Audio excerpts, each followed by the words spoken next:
Hello, hi guys. Kamusta kayo? Tagal ko din hindi nakapag-upload ng vlogs eh. Hindi ko alam kung bakit tinatamad ako or wala lang talaga akong magandang content na mailalapag sa inyo. Marami din nangyari na hindi ko na na-share sa YouTube ko kasi tagal din bago ako nakapag-upload. Nagagawa pa rin naman ako ng mga DIY sa Starlet, sa EF, sa mga motor. Ang last ko naman na auto ay ang EF natin at ang Starlet. Kasi katulad ng YouTube channel ko, tambak din sila. Tumakbo rin pala ako ng dito sa amin, SK. Nanalo rin naman kahit papano. Kinasal na yung mga tropa, naggalagala kahit saan, nagpunta-punta, ng iba't ibang lugar na kayang puntaan. Nag-asikaso ng mga bagay-bagay na importante at may silbi sa karir ko. Siguro isang way rin to para magsipag ako para gagawa ka ng content. Pag gumawa ka ng content, sisipag ka kasi gagawin mo eh. Siguro ito na talaga yung parang paraan para mas galingan at sipagan natin, no? May mga video na ina-upload ko na to, mga kuha to na luma. Kaso sayang rin, 'di ba? So, upload ko na rin. So yun, what's up guys? Welcome back vlog to my back again.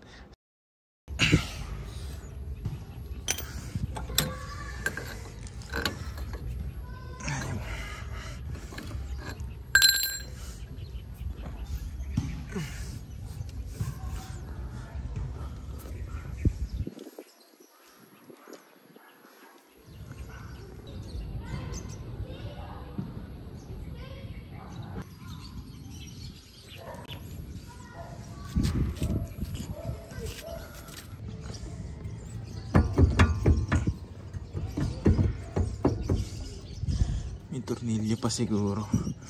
Meron pa nga ata.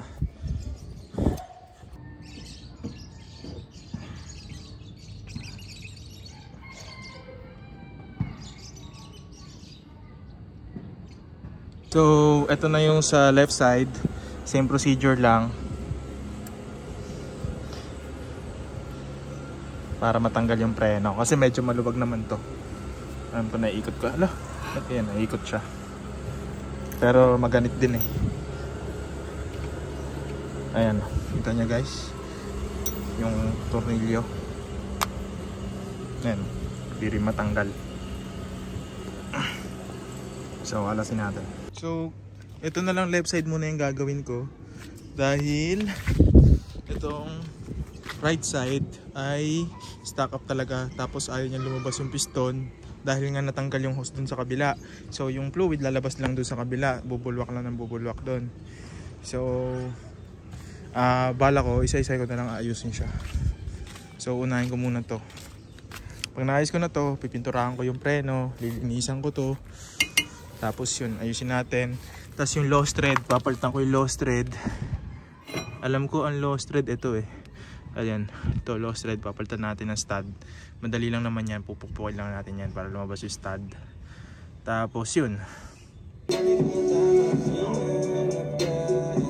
So yun guys, kakabit na ulit natin yung pinaka mga system na ito, which is itong dalawa. Hindi ko siya tawag dito, pero sila yung nag-a-adjust. So kakabit na natin siya. So itong mahaba is dito rin sa mahaba, and itong maikli dito rin sa maikli. Tapos rubber ito para dito sa ating piston at itong ang kanyang lock. So ayan, may kasama, ito yung tinanggal natin. So since may kasama naman yung isa, ay yun na yung gagamitin natin. Tapos yan, so may kasama siyang rubber. So ito yung sa mahaba, kabilaan. Alam ko same lang naman ata siya, mahaba o hindi, same lang, parang pare-pares lang yung size. Ay hindi, ito yung sa maikli, ito yung sa mahaba. So yan, ito yung sa mahaba, ito yung maikli. So mahaba pa rin,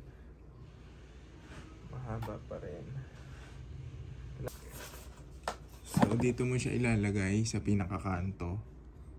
Hindi ko alam, ayun, nakikita nyo, ayun yung kantong yun, doon yung siya ilalagay. So sisiksik nyo lang naman yan. Ayan, kung nakikita nyo, hindi nyo kasi makita. Ayan. So doon ko lang siya ilalagay sa kanto.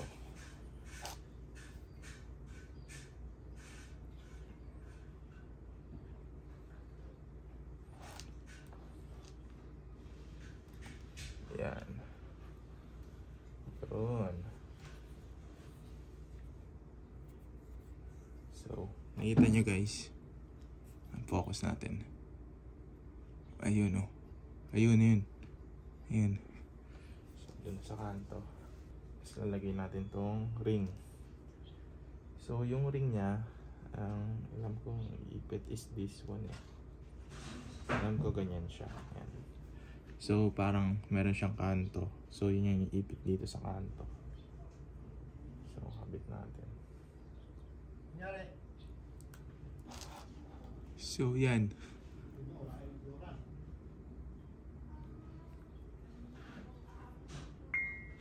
So, kakabit na natin.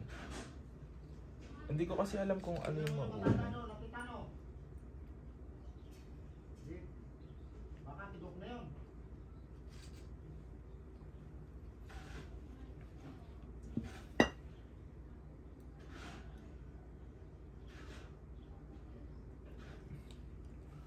So, dito sa rubber seal, pakita ko sa inyo. Itong rubber seal, dyan nyo iipit yung pinaka ganito.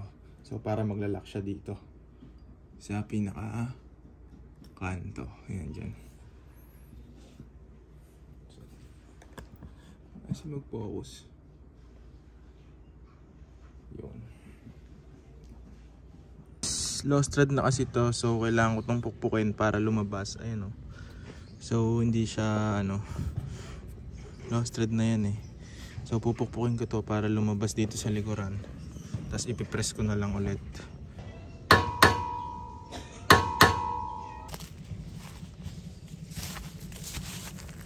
So, yan guys. Piniprep ko na tong disc brake. Naliha ko na rin. Para matanggal yung mga kalakalawang niya. So, ito, pipinturan ko ng silver. Para maganda-ganda naman. Pati yung spacer. Para maganda naman siya at maayos siya tignan.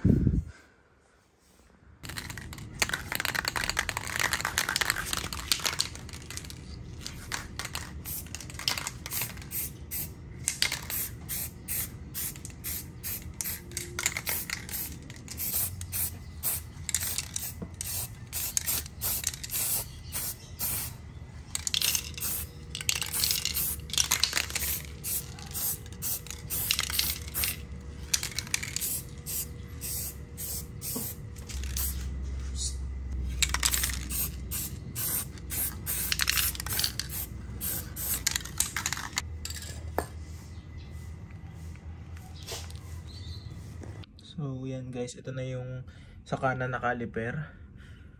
So, kita nyo yun. Yan yung dahilan. Tsaka dito. Ayan. Kita nyo guys. So, lilihain yan. Parehas nung ginawa ko dun sa isa. So, same thing lang naman. Hindi ko na masyado ipapakita sa inyo. Kasi mapapanood nyo naman to sa ibang video. So, yun. Guys. Magandang umaga. Nakabenta tayo ng mags na ganito, T827 na concave. Ayun. May gulong na benta natin. Pipick upin na ngayong araw. Yeah. So yun guys, napalitan na natin. Ayan. Napalitan na natin yung mga papalitan. Na ayos na rin natin yung preno. Lahat yan, 4. So, yun yung ginawa natin. Ayan, nakikita nyo. Silver na siya. Malinis na. puro damo na. Si after not stock up din eh. Ayan. So, yun lang naman ang update natin dito kay Starlet. Maraming salamat. Hustle hard, grind hard. Yeah. Peace out.